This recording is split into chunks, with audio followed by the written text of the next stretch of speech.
बच्चे समय की एक विशिष्ट अवधि तक बहुत सरलता के साथ भाषा सीखते हैं, क्योंकि उस अवधि में वे पर्यावरणीय प्रभावों के साथ प्रतिक्रिया करते हैं। इस अवधि को विकास की किस अवधि के रूप में जाना जाता है? तो इसको क्या कहेंगे? विशिष्ट या असमान, क्षेत्रीय, अप्रतिपक्षात्मक या संवेदनशील। तो कैसा अवधि है? तो संवेदनशील होगा। एक माँ ने देखा कि उसका एक जुड़वा दूसरे की तुलना में चलना सीखने में अधिक तेजी से प्रगति कर रहा है। सीखने में इस भिन्नता से विकास का कौन सा सिद्धांत जुड़ा हुआ है? व्यक्तियों में विकास की सिर से पैर तक होता है? नहीं। हर किसी में विकास चरण दर चरण आगे बढ़ता है? नहीं। अलग अलग व्यक्तियों में विकास अलग अलग गति से होता है। ये उत्तर यहाँ पे सही है। निम्न में से विकास किस पर निर्भर करता है? तो विकास अनुवांशिकी, सामाजिक सांस्कृतिक प्रथा, भौतिक वातावरण, तीनों पे निर्भर करता है। यहाँ उत्तर होगा तीनों। जीन पियाजे के संज्ञानात्मक विकास के सिद्धांत के अनुसार अध्यापक को किस अवस्था में क्रमबद्धता से संबंधित प्रश्न हल करने के लिए देना चाहिए? संवेदी गामक, तो ये पहला अवस्था है। नहीं। मूर्त होगा। बच्चा क्या कर रहा है? क्रमबद्धता को क्रम से लगा रहा है, उसको क्या कहेंगे? मूर्त। अतार्किक रहेगा तो अमूर्त वाला उत्तर होता है। क्रम से कर रहा है तो मूर्त। जीन पियाजे के सिद्धांत के अनुसार व्यक्ति आत्मसातकरण और संमंजन के माध्यम से किस स्थिति को प्राप्त करने का प्रयास कर रहे हैं? संतुलन बना रहा है। क्या कर रहा है? संतुलन बना रहा है। 6 वर्षीय लड़का मनीष दुनिया और दूसरों के अनुभवों को केवल अपने ही दृष्टिकोण से देखता है और दूसरों के दृष्टिकोण समझने में असफल रहता है। बच्चा क्या कर रहा है? आत्मकेंद्रीकरण, सिर्फ अपने को देख रहा है, तो इसको क्या कहेंगे? आत्मकेंद्रीकरण। लॉरेंस कोहलबर्ट के नैतिक विकास के अनुसार एक व्यक्ति जो नैतिक विकास की कानून एवं व्यवस्था चरण में है, उसका मत होगा कानून तथा नियमों का पालन अन्य व्यक्तियों को प्रसन्न रखने के लिए नहीं होता है। कानून तथा अधिकारियों की आज्ञा का पालन करना चाहिए, जिससे सामाजिक प्रणाली सुगम बनी रहती है। ये पॉजिटिव है, यही उत्तर होगा दूसरा। ली बैगोस्की ने निम्न में से कौन सा सिद्धांत दिया है? तो संज्ञानात्मक विकास का सामाजिक सांस्कृतिक सिद्धांत। सांस्कृतिक वाला होगा तो बैगोस्की उत्तर होगा। अंत वाला बैगोस्की उत्तर होगा। एक विद्यार्थी दिए गए प्रश्न को हल करने में चुनौती महसूस कर रहा है। ली बैगोस्की के अनुसार इस स्थिति में एक अध्यापक को क्या करनी चाहिए? विद्यार्थियों को अगले कदम हेतु संकेत और इशारे देना चाहिए। क्या करना चाहिए? संकेत और इशारे देंगे। अनदेखा पहला गलत हो गया, नहीं करेंगे।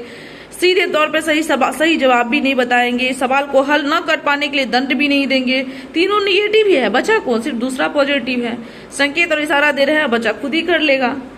एक प्रगतिशील कक्षा में विद्यार्थियों को किस ओर केंद्रित होना चाहिए? सक्रिय भागीदारी। विद्यार्थी कैसा हो? सक्रिय हो। शिक्षक के साथ कदम से कदम मिला करके चले, सक्रिय हो। हावर्ड गार्डनर द्वारा प्रतिपादित बहुबुद्धियों में निम्नलिखित में से कौन सी शामिल नहीं है? तो भावनात्मक बुद्धि नहीं है। भाषाई बुद्धि है, रासायनिक बुद्धि है, संगीत बुद्धि है, भावनात्मक नहीं है।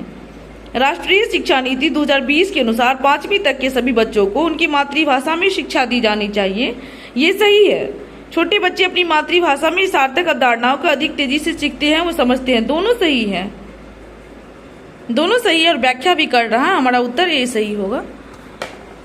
एक अध्यापक को विद्यार्थियों में प्रचलित जेंडर रूढ़िवादिताओं से किस प्रकार निपटना चाहिए? तो वास्तविक जीवन से संबंधित ऐसे उदाहरण प्रस्तुत करना चाहिए जो रूढ़िवादी को क्या करे? चुनौती दे।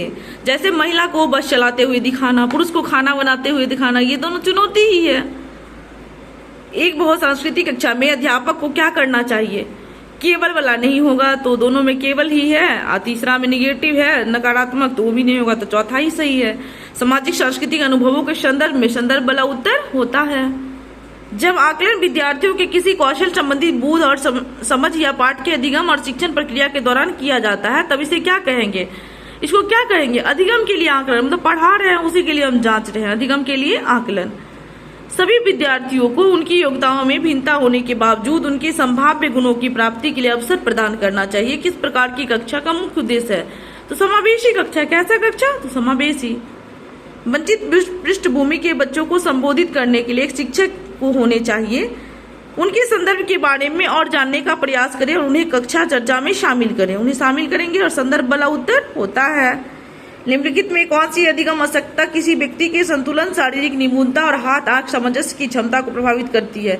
तो पढ़ करके ही लगता है गति, समन्वय, वैकल्प। मतलब गति करने में उसको क्या है? कठिनाई है। स्वालीनता। ऑटिज्म से जूझते बच्चों में पहचान हेतु किन विशिष्ट गुणों होने की संभावना है? विशिष्ट गुण। तो ऑटिज्म में क्या होता है? संप्रेषण, बातचीत के लिए कठिनाई। निम्नलिखित में से कौन सा सृजनात्मक विद्यार्थी की पहचान विशेषता नहीं है? अभिसारी सोच वाला उत्तर होता है, अभिसारी वाला उत्तर होता है। राष्ट्रीय शिक्षा नीति 2020 सुझाती है कि शिक्षा कैसा होना चाहिए?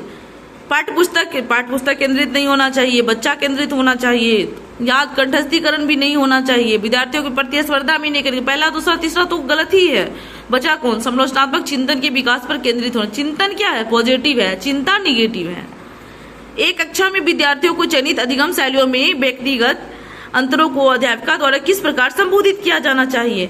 अध्यापक अधिगम प्रक्रिया में बाधक नहीं है, सहायक होता है। नकारात्मक निगेटिव। संज्ञानात्मक असमानता के परिणाम भी नहीं दिखाएंगे। तो बचा कौन? उनकी मानता रखते हुए बाल केंद्रित हमारा पॉजिटिव होता है। तो चौथा उत्तर मेरा सही है। एक प्रगतिशील कक्षा अध्यापकों को रूप में तथा शिक्षार्थियों को रूप में अपेक्षित करती है। कैसे? अध्यापक को सुधारक के रूप में, अब विद्यार्थी को ज्ञान के सृजन में सक्रिय प्रतिभागी के रूप में अपेक्षित करती है। रेयान ने कुछ दिन पहले ही जाना कि अंग्रेजी के किसी शब्द के पीछे ईडी लगाने से उस शब्द का रूप वर्तमान से भूतकाल में हो जाता है। इस जानकारी को पाने के बाद रेयान हर शब्द का भूतकाल रूप दर्शाने के लिए यह तरीका अपना रहा है। बच्चों द्वारा किसी नियम को हर दशा में निरूपित करने का यह रुझान उनकी इसकी सोच पे, अति नियमित सोच पे निर्भर करती है। अति नियमित मतलब क्या? जो चीज जान गया उसको करते लगना।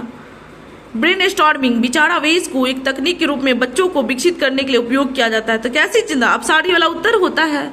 अपसारी है तो उत्तर होगा। रचनावादी कक्षा में एक शिक्षक की सबसे महत्वपूर्ण भूमिका है सुनिश्चित करना कि प्रत्येक बच्चा अपनी क्षमता को सर्वोत्तम रूप से प्रकट करे। हाँ, सभी बच्चे को ध्यान देंगे, नहीं कि किसी एक परस्पर बच्चा को। पर्सनली किसी को नहीं ध्यान देंगे, पूरे क्लास को, माहौल को देखना होता है शिक्षक को। समस्या समाधान की पद्धति का पहला चरण है। चरण क्या होगा? समस्या समाधान कैसे करेंगे? पहले समस्या की पहचान करेंगे, पहचान जानेंगे तो समाधान ऑटोमेटिक हो ही जाएगा। तो समस्या की पहचान करना। प्राथमिक विद्यालय में छात्रों को प्रेरित करने के लिए शिक्षकों की क्या रणनीति अपनानी चाहिए? व्यक्तिगत छात्रों की अंक का प्रतिस्पर्धा निगेटिव शब्द है, नहीं होगा। पुरस्कार दंड दूसरा भी नहीं होगा, निगेटिव। निर्धारित लक्ष्य कठोर मानदंड वो भी निगेटिव। तो बचा कौन? तो चौथा ही। इसमें रुचि है, लक्ष्य है, सहायता है, दिशा है, सभी पॉजिटिव शब्द है। तो हमारा उत्तर होगा चौथा। बच्चों को उनकी रुचि के अनुसार लक्ष्य निर्धारित करने में सहायता करें। संज्ञानात्मक विकास के साथ विद्यालयों को विद्यार्थियों की भावनात्मक खुशहाली सुनिश्चित करनी चाहिए। सही है।